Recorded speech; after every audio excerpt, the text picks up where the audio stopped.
When you talk about the Syrian people and what the Syrian people want, how can you quantify that? Do you have any independent surveys where you can actually document that? And secondly, you talk about the corporate media, the Western media, the lies, and all of this. Could you explain what you think might be the agenda from us in the Western media, and why we should lie, why the international organizations on the ground should lie, why we shouldn't believe all these absolutely documentable facts that we see from the ground, these hospitals being bombed, these civilians who are talking about the atrocities that they have been experiencing. How can you justify calling all of us liars? Sure. Thank you. I mean, there are certainly honest journalists amongst the very compromised establishment media. Let's start with your second question. So, international organizations on the ground. Tell me which ones are on the ground in Eastern Aleppo. Yeah, okay, I'll tell you, there are none. There are none. These organizations are relying on the Syrian Observatory for Human Rights, which is based in Coventry, UK, and which is one man. They're relying on compromised groups like the White Helmets, which, let's talk about the White Helmets. The White Helmets were founded in 2013 by a British ex-military officer. They have been funded to the tune of $100 million by the US, UK, and Europe, and other states.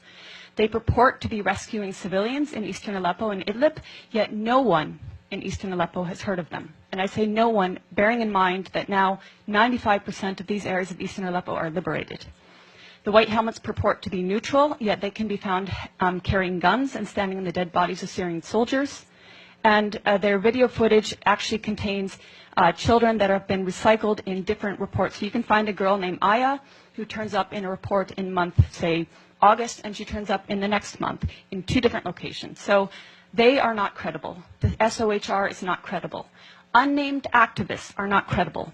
Once or twice, maybe, but every time, not credible. So your sources on the ground, you don't have them.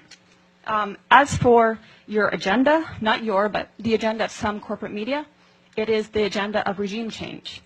How can the New York Times, I was reading it this morning, or how can Democracy Now!, which I was reading the other day, maintain until this day that this is a civil war in Syria? How can they maintain until this day that that the protests were unarmed and nonviolent until, say, 2012? That is absolutely not true.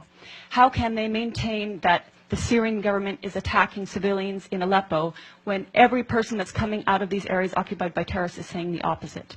How do I quantify the support of the Syrian people? The elections. In 2014, the Syrian people held elections. The point being, overwhelmingly, the people support President Assad. There are people that want change in the government. We're not pretending they don't want change. Everybody wants change. But in terms of support of the government, the point is they don't see President Assad as the problem. They see the problem as terrorism. They see elements of problems in the system that they have there. But President Assad, they don't see as the problem. They actually overwhelmingly support him. So I'm basing it on their choice in their leader, and I'm basing it on my interactions with people in Syria.